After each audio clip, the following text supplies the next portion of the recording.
Hello everyone. In this video, we are going to learn about algorithms and the importance of time complexity of the algorithms. So here we are going to consider the general motivations of algorithm analysis and relationships among various approaches to studying performance characteristics of algorithms. So let's first see, why do we need to analyze an algorithm? The most straightforward reason for analyzing an algorithm is to discover its characteristics in order to evaluate its suitability for various applications or compare it with other algorithms for the same application. Moreover, the analysis of an algorithm can help us understand it better and can suggest informed improvements. Algorithms tend to become shorter, simpler, and more elegant during the analysis process.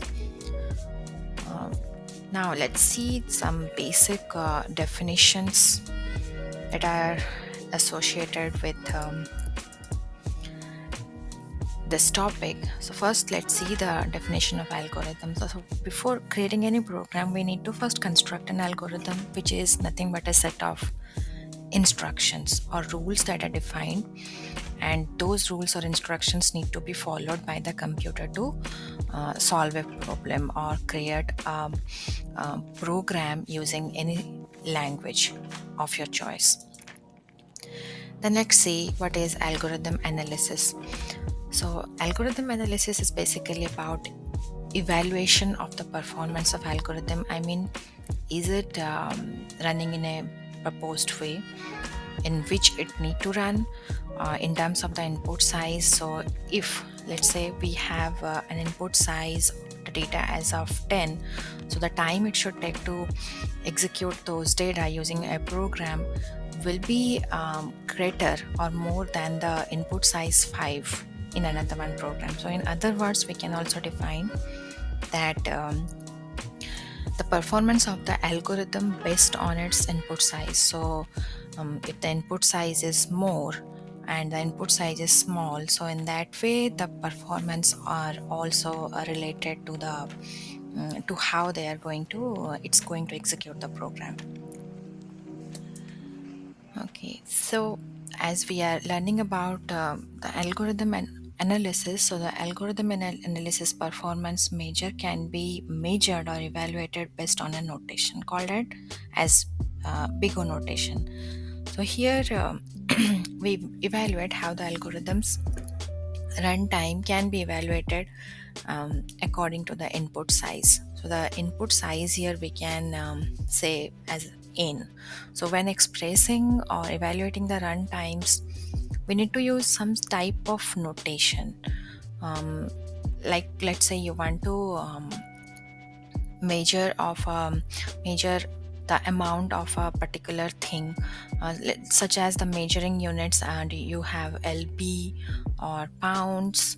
Okay, light or and also for measuring the money or calculating the money also you have different units specifically. Like that, for measuring algorithm analysis we do need some type of notation, and this is our big O notation. And here it also represents the growth rate of an algorithm, in what order, based on what input, how the algorithm is performing, and what is the growth rate of the algorithm. Is it performing in a better way, in a worst way, or there is another one way also that is called as average case or average way. Okay, here I'm going to consider one example. So let's say we have this array with 10 elements, 1, 4, 3, 2, like this up to 10. So in a given example, so let's say this is our algorithm. Here it says one find some function is there with the given array taken as input, and while the function is defined, we are just trying to add all the elements inside the array. So for adding all the elements, we have one variable called total, which is initialized to 0, and for each element in this array, one by one through the for loop, all the elements will be added to each other. Okay, and then the return value, the total value will be returned. So let's see, there can be different questions about this. So we have this example here, the program. So how much time does it take to run the function? exactly how much time. And there can be another one question: how does the runtime of this function grow? Is it growing fast, growing slow, or in which way it is growing? So there are so many questions we may have in our mind, that how the performance, how the algorithm is going to perform. So that there comes our big O notation or the time complexity. So to understand the performance of algorithm, we need these two concepts: big O notation and time complexity. Okay, so let's first see what is time complexity. So it is the amount of time taken by an algorithm to run as a function of length of input. So time complexity of an algorithm is always dependent on the number of inputs um, used for that particular problem. So we have different types of time complexity. I'm going to show you one. First type is our linear time complexity. Here I'm going to have number of inputs. We will have two axes x and y, in which we will see how our algorithm is going to perform. So for number of inputs 0, the time in microseconds is 0.25. For number of inputs n as 5, it's zero point 0.5. Likewise, for each of the inputs, this is how much time it's taking for execution. So let's see this. So I tried to plot this using a plotting tool. So here in the x-axis we have number of inputs, and in y-axis we have all the values corresponding to each number of inputs in the x-axis value. So when I try to plot it, this is how the way the graph behaved. That means it's growing in a particular order gradually, and this type of time complexity is called linear time complexity. Now let's see the next time complexity, constant. So what is constant time complexity? If the time stage constant, even the size of input increases. In the linear time complexity, we have seen how the time was increasing in a linear fashion as per the size of the inputs. So let's see for the constant time complexity. In the example, I have these are the number of inputs, and here see all the times, they are just constant 0.1. The time is not changing at all. So while I try to plot it using a graph, so in the x-axis we have all the inputs, and in y-axis we have the time in the microseconds. So when we try to plot it, as the time is constant, the time staying constant even if the size of the inputs increasing gradually. So this type of example is called constant time complexity. So even if the number of input increases, there is no effect, no reaction to the time taken by the algorithm. So this type of time complexity of an algorithm is called constant time complexity. Now moving on to the next one, quadratic time complexity. So here what is this? So to represent this type of time complexity, okay, such as linear, quadratic, or constant, it's a bit clumsy, or at certain point of time it can be conversion. So to represent the time complexity, there is a more formal and systematic way, which is called as big O notation. I'll get to that later. But before that, let me take you to this example. Here I have three constants ABC with the value of 2, 1, 4, and based on a formula is x into x square plus bx plus c. Based on this formula and using all these values ABC, okay, and the x, the number of inputs. So here the time of microseconds is getting calculated based on the formula ax square plus bx plus c. So let's see for this set of inputs and this set of my time in microseconds, what graph are we having. So here you can see that the graph is behaving in a quadratic fashion. um, so it's different to your linear, in which the time taken by the algorithm was increasing in a linear fashion, and in the constant time complexity where the graph was behaving in a constant fashion, respective of this quadratic one. So these are three different types of time complexities. So to represent all this type of time complexity, um, such as the linear, constant, quadratic, there is a more formal way, as I said, that is your big O notation. So let's see this linear time complexity one. How to determine the time complexity? Okay, so the linear time is always considered order of n, then the constant time as order of 1 as a constant, and quadratic time as order of n square. So let's see how. So if we have in the let's take the example of the linear time first. How is it order of n? So if we have one formula such as an plus b, a and b can be any inputs and n is our number of inputs, a and b as constants and some values associated with them. So it is considered as order of n. How? Because what happens now, here first we will make the importance on the fastest growing term. So if we consider this formula, here we will see if how the output of this formula is dependent on the given formula. Here is it dependent on n or dependent on b? As you see here, even if the b's value is kind of negligible in compared to an, so an, as it includes two values together and multiplied also, their value can significantly increase in comparison to b.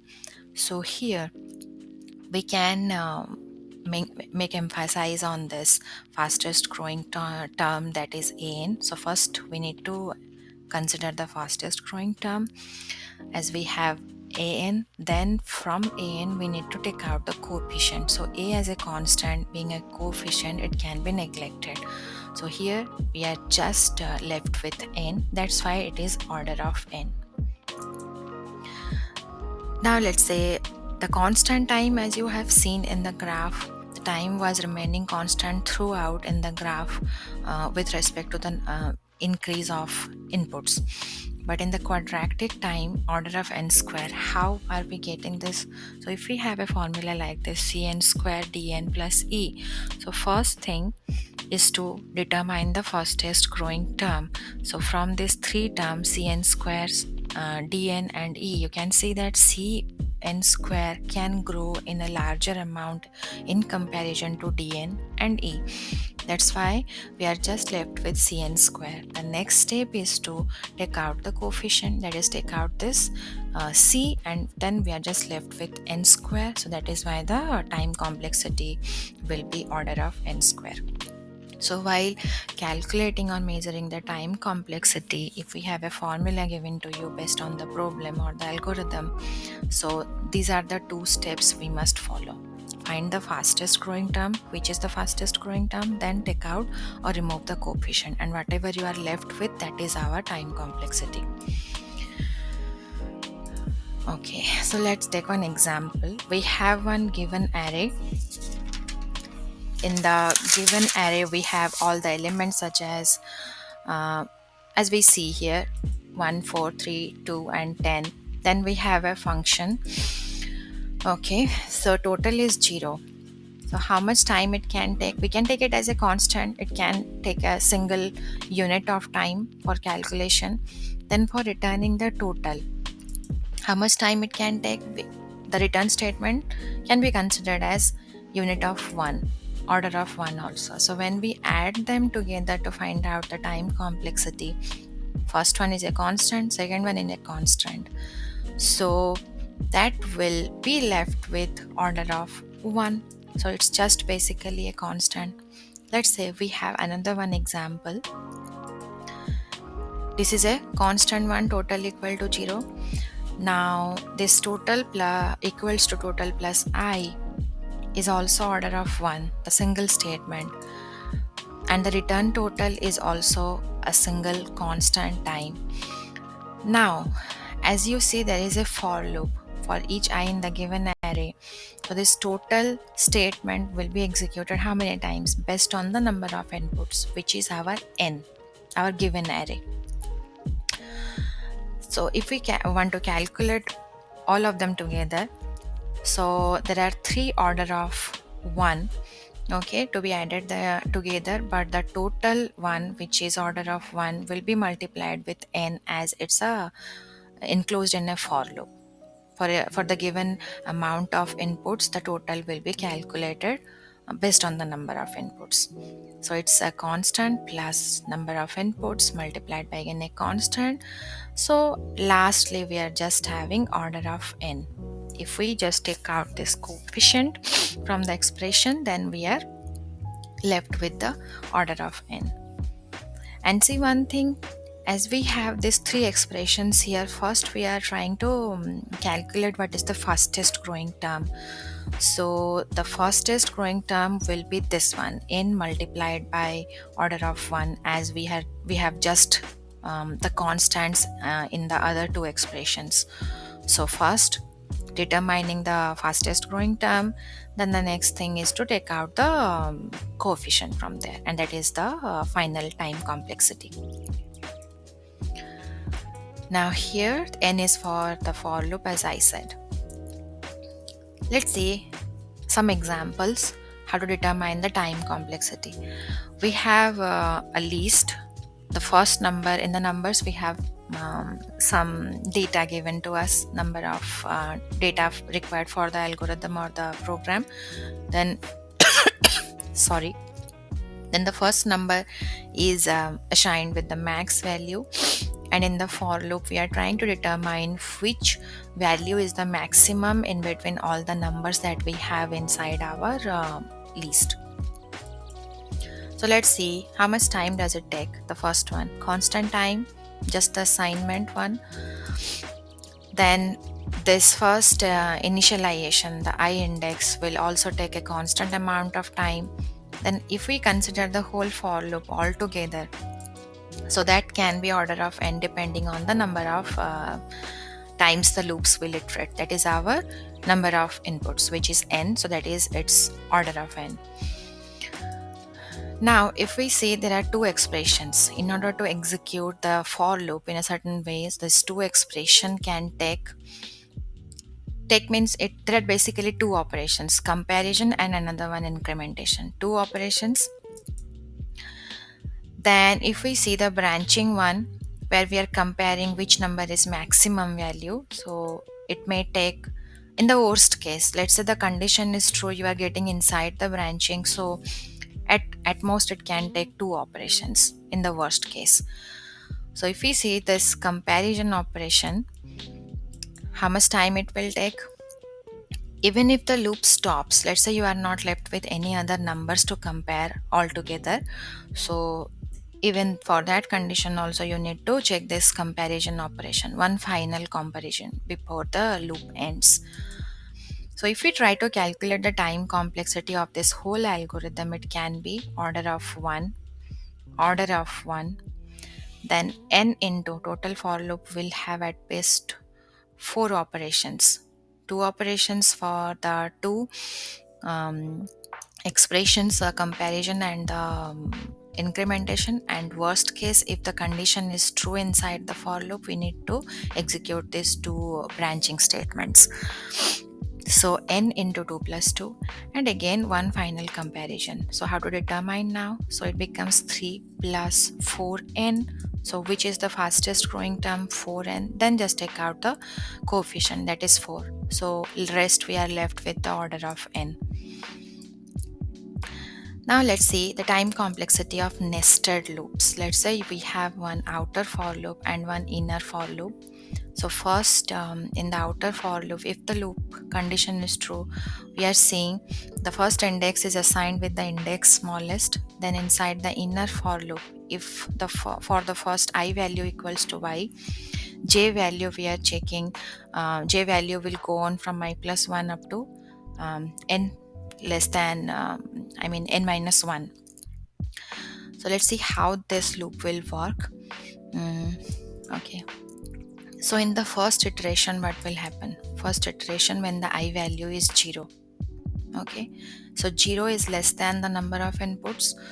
So if the condition is true, the index smallest will be the first I value, that is 0. So j will now iterate how many times? I equals to I plus 1 up to j less than n. So it should be executed n minus 1 times. So there should be n minus 1 iterations for the inner for loop. So if we want to calculate here, see the time complexity will have n minus 1 iteration in the first iteration. So let's see the second, what happens in the second iteration. In the second iteration, when we are done with the inner for loop, now we'll go back again, and the I value is 1 now, so 1 less than n, so it will come inside, and it will go on for 1 up to n minus 2. So it will now iterate for n minus 2. So likewise, if we see for third iteration, it will be n minus 3, then n minus 4, and then the last iteration will be left with if the I value is n minus 2, there will be only one iteration for the inner for loop. So if we see that case, or if we add all of them together, n minus 1, n minus 2, and then like this it will go on up to 1. So here is what we have, the expression n minus 1 plus n minus 2 plus n minus 3, likewise up to 1. So this type of expression, the shorter version of this, the formula we get after analyzing it as n into n minus 1 divided by 2. If we again want to simplify this, so here see here what you have, in the inner for loop you have at best how many operations? 4 operations. So the first assignment, comparison, the incrementation, and the branching statement. So total number of 4 operations, which is generalized as a constant c. Then let's say if we take this 3 statements as well for determining which one is the smallest one in between all the numbers, then each of them will execute at best 4 operations, which is again generalized as a constant d. So that means we are just going to neglect all these terms. The most important things is how many times these loops are executing, the 2 nested loops. So if we add those constant together, here see the n into n minus 2 divided by 2 multiplied by the c, constant c, and plus our d into n, how many times the last 3 statements are getting executed. If we again simplify those terms, it will be order of c divided by 2 into n square minus n plus t into n. So lastly we'll be left with order of n square. Okay, so this is how our time complexity is measured for all the algorithms. And if we are going to create one algorithm for a certain problem given with certain number of inputs, we must emphasize on how the algorithm is going to behave. What are the best case scenarios? What are the worst case scenarios?